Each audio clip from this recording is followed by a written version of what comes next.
Bonsoir.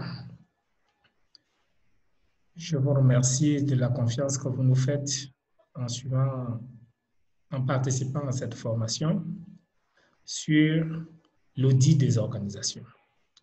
Le thème que nous venons aborder aujourd'hui porte sur comprendre la notion d'audit.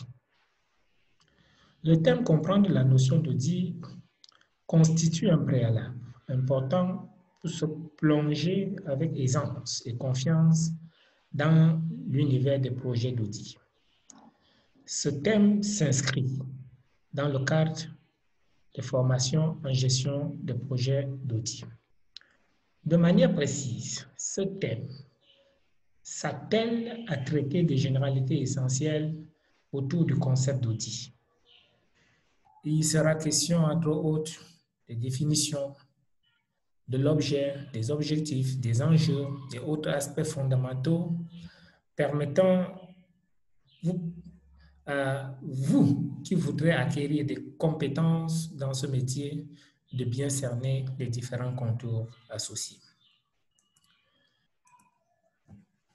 L'audit a pour objet d'examiner la régularité et la sincérité des pratiques convenues au sein d'une organisation donnée. Ça signifie quoi?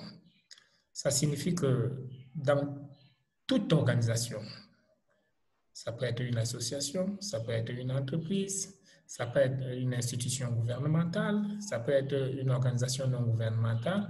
C'est tout ça que nous mettons dans le concept d'organisation. Alors donc, quelle que soit l'organisation, il y a toujours cette possibilité de mettre en place des normes, des pratiques arrêtées, ce que nous avons appelé des pratiques convenues. Et l'objet de l'audit à un moment donné, c'est, comme je l'ai dit tout à l'heure, d'examiner donc la régularité et la sincérité des pratiques. Dans une organisation ou une institution donnée, la pratique de l'audit permet d'éviter les ambiguïtés propices aux utilisations hasardeuses. Autrement dit, lorsque les normes sont fixées, pourquoi on fixe ces normes? Parce qu'au préalable, on sait qu'on aura besoin d'un service d'audit. Et pour voir si ce qu'on fait est en conformité avec ce qui a été arrêté, on définit les normes. Et on ne laisse pas les choses se faire au hasard. Voilà. Et un projet d'audit dans une organisation peut avoir un objectif global ou spécifique. Alors, dans le cas où l'intervention est générale, le chef de projet d'audit est alors investi d'une mission d'audit globale de la structure d'intérêt. Donc, on verra par la suite que ce n'est pas une mission facile. C'est-à-dire, on prend une structure, une grosse structure, le chemin de fer, et on décide de faire l'audit global de toute la structure. Donc, nous verrons que ce n'est pas une tâche aisée. Dans le cadre d'une intervention spécifique, il sera alors appelé, c'est-à-dire l'auditeur, à se concentrer sur un ou quelques champs précis de l'organisation, par exemple l'audit de comptabilité et de finances. Il pourra se consacrer à l'audit des ressources humaines. Ça peut être l'audit du système d'information, ainsi de suite, toutes les activités, toutes les fonctions de l'entreprise que vous pouvez imaginer. L'audit comme outil est applicable dans tous les secteurs de la vie socio-économique. Et malgré cette omniprésence souhaitée, je vous dirai pourquoi souhaitée, de l'audit dans les organisations, il est bon de garder à l'esprit qu'il n'a pas vocation à se substituer aux outils traditionnels de gestion d'une organisation. Ça, c'est quelque chose d'important à retenir. L'audit n'est pas là pour se substituer, pour remplacer, n'est-ce pas, les outils traditionnels de gestion au sein d'une organisation, au sein d'une entreprise. Au contraire, il est attendu de l'audit qu'il les conforte car à lui seul, il représente un apport significatif à la bonne maîtrise des organisations. Donc, l'outil, comment dire, l'audit est là pour aider les gestionnaires, chaque gestionnaire avec ses outils, à mieux les conforter, à mieux les consolider et non remplacer, se substituer, n'est-ce pas, à ces outils-là. Le champ d'investigation dédié à l'audit est vaste. En effet, l'audit couvre pratiquement l'ensemble des activités d'une organisation.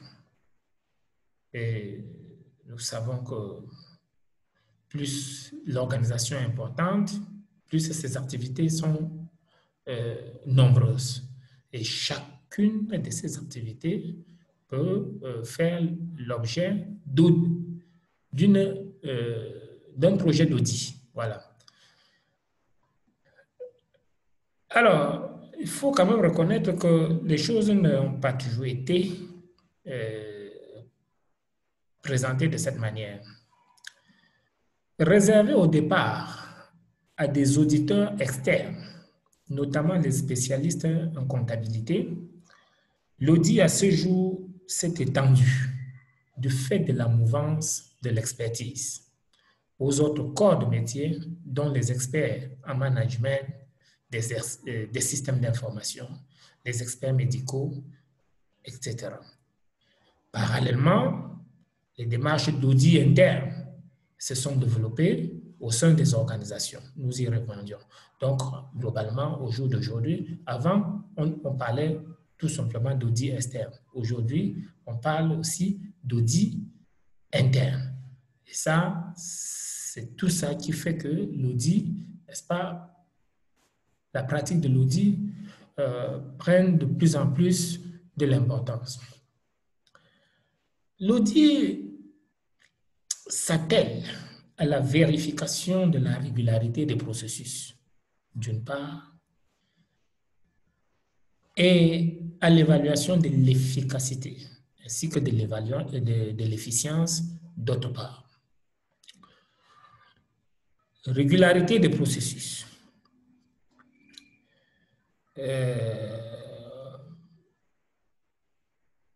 Lorsqu'on a un objectif à atteindre, très souvent, la démarche pour atteindre cet objectif obéit à un processus. Et quand un auditeur arrive, son souci premier est de savoir si les processus sont respectés. Mais toute organisation aussi a des objectifs à atteindre. Et là, atteindre ces objectifs l'oblige à se soucier de l'efficacité. L'efficacité, c'est l'atteinte des objectifs. L'efficience, c'est l'atteinte de ces objectifs de manière économique, c'est-à-dire au moindre coût. Et un auditeur, dans le cadre d'un projet d'audit, doit se soucier de ces aspects-là. Ainsi, on dira que l'audit au sein d'une organisation donnée vise à apprécier de manière indépendante les diverses opérations qui ont cours. Ceci afin de déterminer si les politiques et les procédures sont suivies, si les normes établies sont respectées, si les ressources sont utilisées de façon efficace et économique, si les objectifs de l'organisation sont atteints, etc., etc. À la fois état d'esprit, savoir-faire, mais aussi métier. L'audit peut être perçu sous plusieurs angles. L'audit est un ensemble de techniques permettant d'analyser et d'évaluer les méthodes d'une organisation. Nous savons depuis très longtemps que atteindre le résultat, ce n'est pas suffisant. Il faut encore disposer de la bonne méthode qui permet de garantir, n'est-ce pas, l'efficacité et l'efficience. Donc, l'audit, c'est un ensemble de techniques qui va permettre d'évaluer donc les méthodes d'une organisation. Donc, c'est un champ déjà très important, évaluer les méthodes d'une organisation. L'audit est une activité de contrôle et de conseil qui consiste en une expertise par un agent compétent, impartial, et un jugement sur l'organisation, la procédure ou une opération quelconque de l'entité. Là, petit à petit, lorsque nous avançons, il y a beaucoup de choses qu'on essaye de dire. Nous avons vu que l'auditeur, le chef de projet d'audit, en tout cas, il devait être quelqu'un d'indépendant. On vient de voir que c'est un conseiller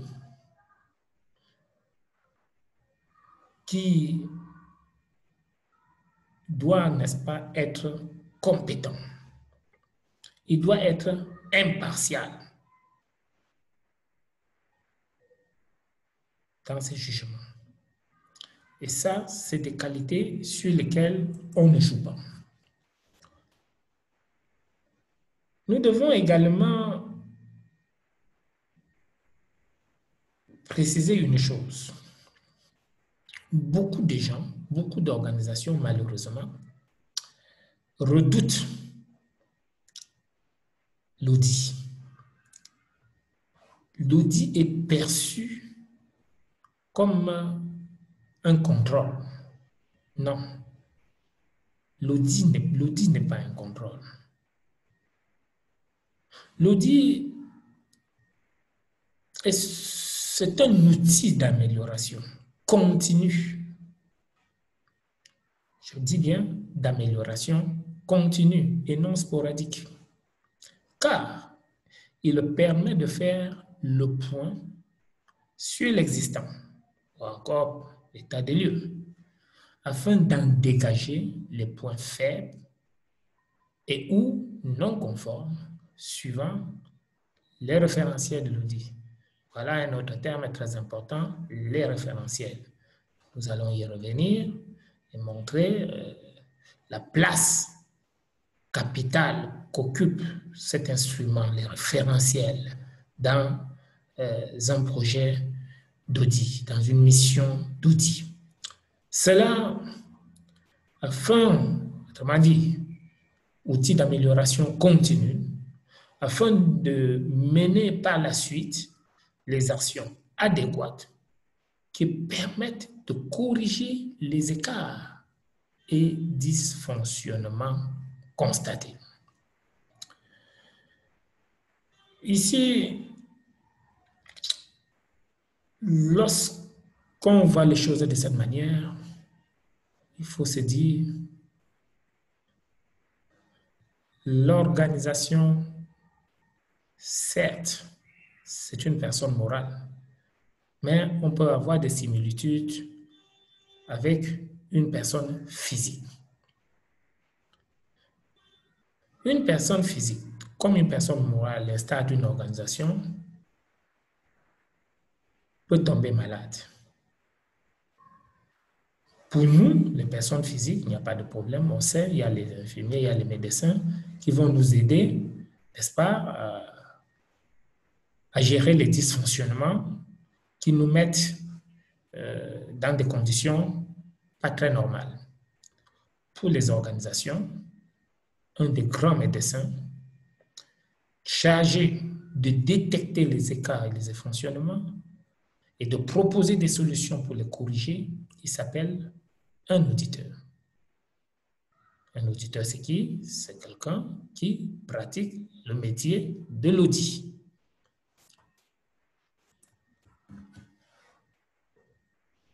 On retiendra aussi que L'audit est un processus systématique,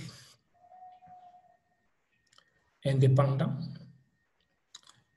et documenté, permettant de recueillir des informations, c'est très important, des informations objectives pour déterminer dans quelle mesure les éléments du système cible satisfait aux exigences des référentiels du domaine concerné. Donc, processus systématique pour mieux, processus continu, où l'auditeur, c'est-à-dire le chef de projet, c'est lui qui conduit ce projet, le fait en toute indépendance sur la base des documents, lesquels documents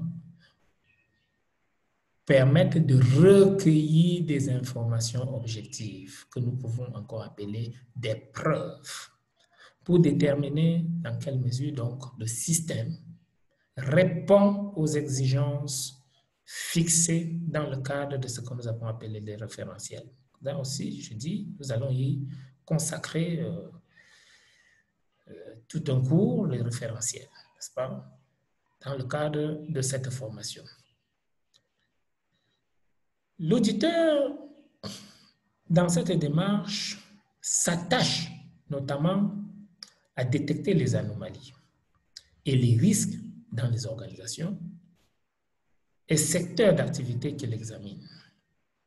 Auditer donc une organisation, par exemple, c'est écouter les différents acteurs pour comprendre et faire comprendre le système en place ou à mettre en place.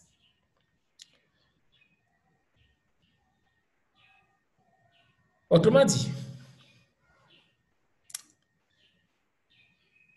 auditer, c'est écouter. Un auditeur doit faire preuve d'une très, très grande capacité d'écoute. Il doit écouter une multitude d'acteurs dans une organisation. Cela dans le but de comprendre ce qu'on veut faire pour après aider à comprendre le système à mettre en place.